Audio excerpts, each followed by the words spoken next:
We were told when websites came out, for instance, you know, if you have a business, you need to have a website, you need to have a presence, because there was a stigma associated with it, right? You would Google that business, and if they didn't have a website, well, where are they? What's wrong with, why don't they have a website? Well, now we're seeing that shift again. Well, I can't find them on Facebook. I can't find them on Twitter. Where are they? What's wrong? Come on, get with the times. So this is why I say you can't afford to be invisible. Social media, it's also known as the sneeze principle. It's like, you know, it's contagious. You catch it, pass it along, pass it along. Internet, in the beginning, it was like a billboard, advertisement of your company, who you are and what you're all about. Television, it comes at you. Radio, it comes at you. You have the choice of the channel you choose to watch, but you don't have a choice on the programming that comes at you. It's not interactive.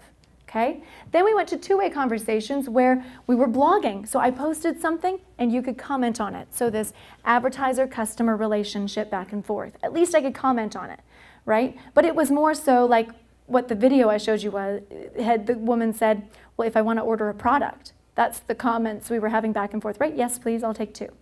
Then, now this is where we have evolved to now, many-way conversations. So back to that telephone game.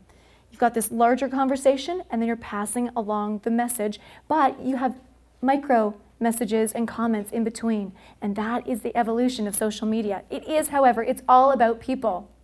Back in the basics, it used to be you had to pay to play the game of advertising, right? You had to put out the bucks. You had to pay the dollars to the radio stations and the TV station, and I work for them, come on. But I'm telling you the honest truth here. Now it's about playing to play. You can mix the two mediums, but you can't really abandon the idea how powerful this tool is, playing to play. However, I've had business owners say to me, Melissa, I've got a Twitter account, I've got a Facebook account, it's doing nothing for me.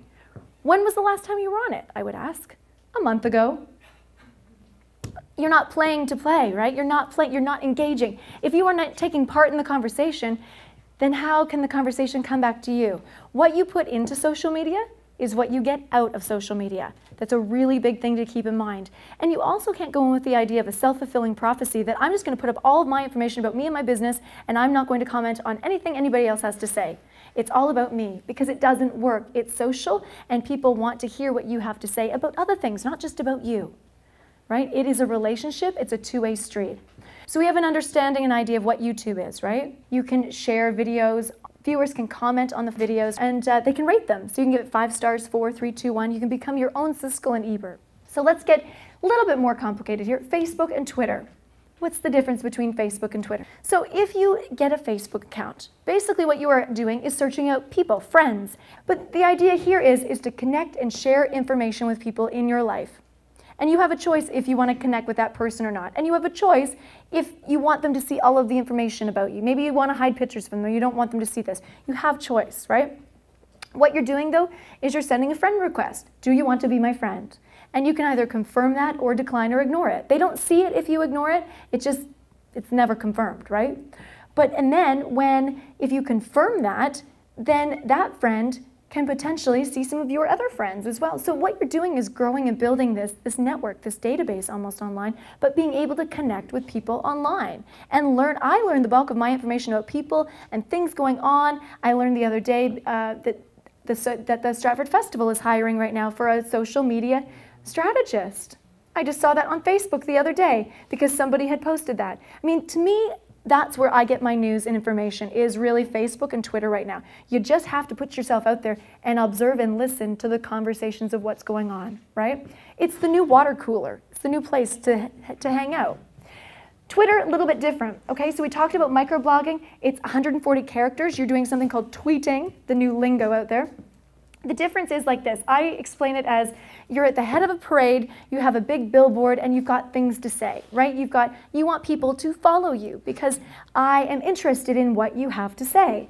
And this is where people miscommunicate messages or will not understand the tool of this. If you've ever used it and you read somebody saying, I ate Cheerios for breakfast, like stuff that you're just kind of like, well, who cares, right? They're not really contributing qualitative information, things that you would really want to care about.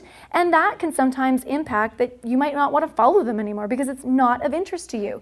So it's not about quantity, it is about quality.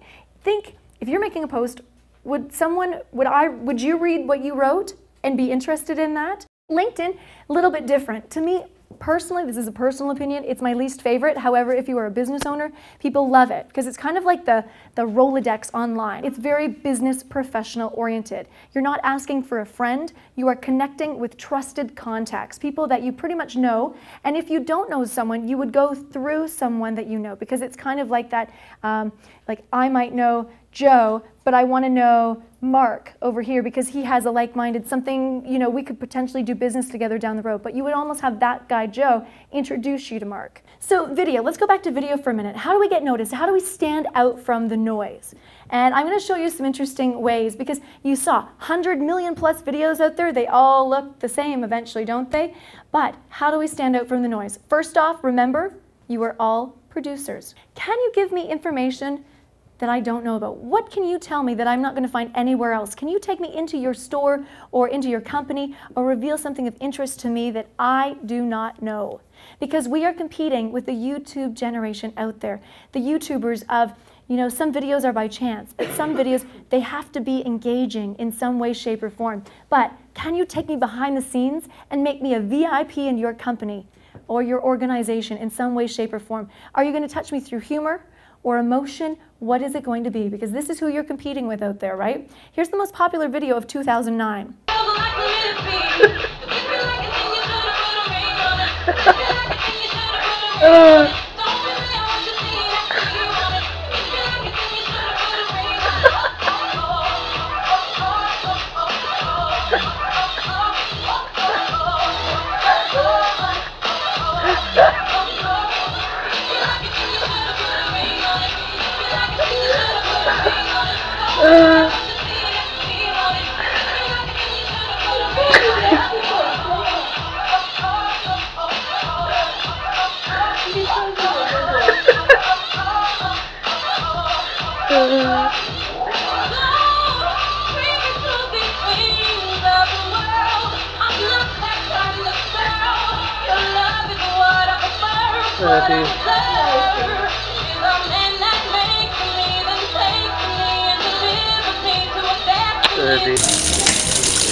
Yeah, I know. How did it go? I didn't feel anything. Yeah.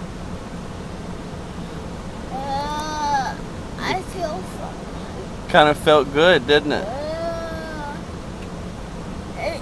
Is this real life? Yeah, this is real life. Okay, now I have 2 fingers. But all of those videos have in common, what they have is they have fans. They have a fan club, and now they have an ambassadorship. And they have created a culture of fans on YouTube. This is that competition out there. So let's go back to the babies, right? All the single ladies of the world. Beyonce's song is now singlebabies.com. And you can follow little Corey in his dances. So yeah, when he's 32, he's going to be like, yeah, I was a YouTube sensation back when I was 2 years old. At this very moment, though, you can donate to Corey's college fund. They do accept Visa, MasterCard, anything and everything right in there. Donate. All advertising will be put towards his college and education fund. Thank you for your support. You too could be the owner of an All the Single Babies t-shirt for free shipping and handling on orders over $40. If you have a very highly populated YouTube page that people are coming to constantly, and YouTube Awards, you know, will say like 50th most popular site of this month, YouTube will pay you because people are coming to your site.